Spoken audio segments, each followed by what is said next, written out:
Rebel Black here, 91.5 FM WPRK. This is where it's at in the city for the biggest interviews and the newest music. Y'all know what we do.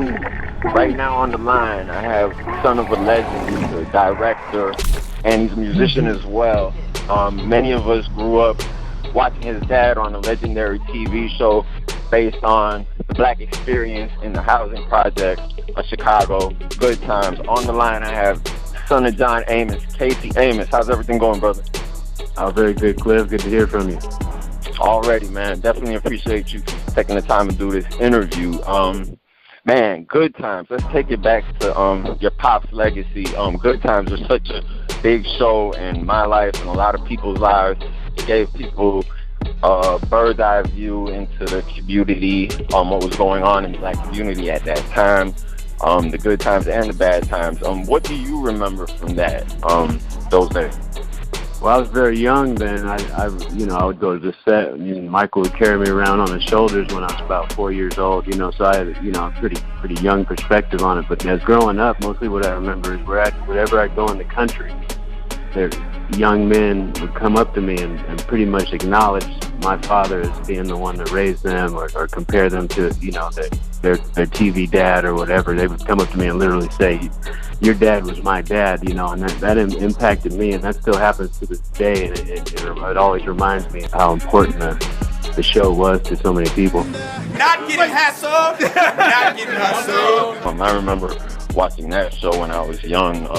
Younger perspective on it. I grew up with my dad and my mom, and I didn't grow up in that type of atmosphere in Brooklyn, New York, but it definitely let me know that everything wasn't sweet. Do any of those episodes resonate with you? Do you ever look back on it? Because I was so young and it's so far back, the whole tapestry of all the episodes, it seems to weave together to create one strong, important theme. The importance of family and what happens in the home is the most important thing, to protect each other and look out for each other, and that's where the love is at, and that's pretty much what I get when I watch back the old episodes.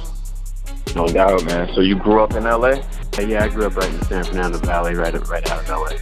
Was acting, and being that you were probably always around sets and actors and stuff like that, was that something that is just in your blood, or is it something that you grew into? It was very normal. I remember when my dad was doing Roots and him waking me up. I was about 4 years old at the time, and it'd be about 6 in the morning, and going to the set was just normal life to be on the set every day, and then I kind of grew into the part of where you begin to work on the set, and it was a pretty smooth transition from just being a kid hanging around the sets to actually the ones working on creating the shows. No doubt, man. Roots, Alex Haley's Roots, legendary novel and miniseries.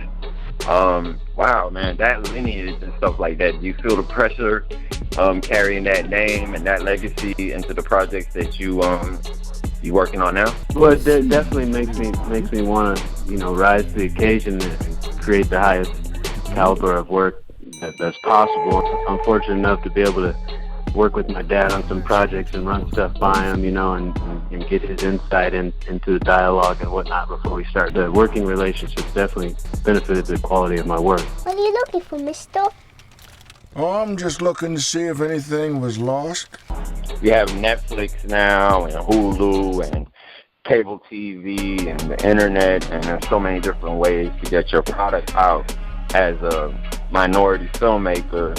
It wasn't always like that, and if you watch the evolution of black film, from the blaxploitation flicks all the way until the 90s, when Master P and a lot of hip-hop people were doing independent films and stuff like that. Do you feel that it's a level playing field right now for minorities in Hollywood? The field's gotten a little more level, but there's still a lot of work to do as far as leveling the playing field. And the one thing that's helped, like you mentioned, the Netflix, the Redbox, the Hulu, all these different outlets definitely, helps to level the playing field. But as far as the economics behind it and who's getting the opportunities, there's still a lot of work to do there, and that's one thing that inspires me. Is no matter what size or scale of the project, we're able to create projects called Mercy for Angels, and that's currently at Redbox right now.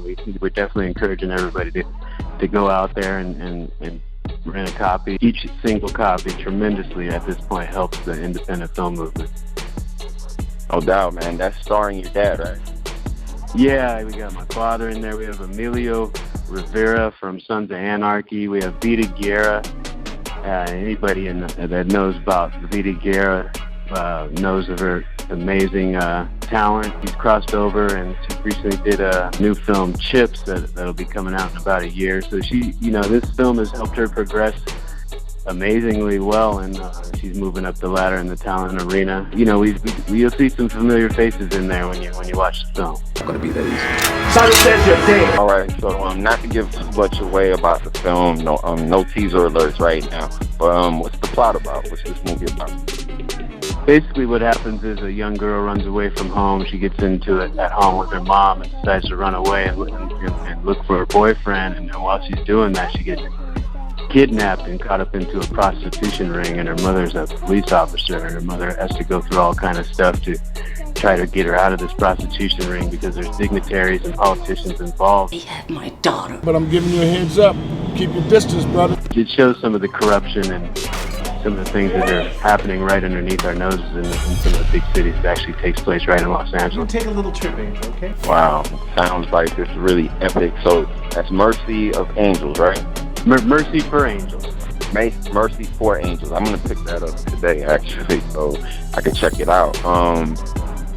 Now, you also have a background in music videos, right? Evidently not you and nothing like you. Yes, I actually started when I came out of Cal Arts film school I graduated from in '95. I went straight into music videos. What were some of the bigger videos that anything that we'd be familiar with? The Corrupt song, We Can Freak It, was one of my bigger breakout ones. That stayed on BET Video of the Month, I think they called it at the time, for most of the summer. We can freak if you want to, baby, die if you want to, but communicating, no, that we can freak if you want to, die if you want to, but communicate.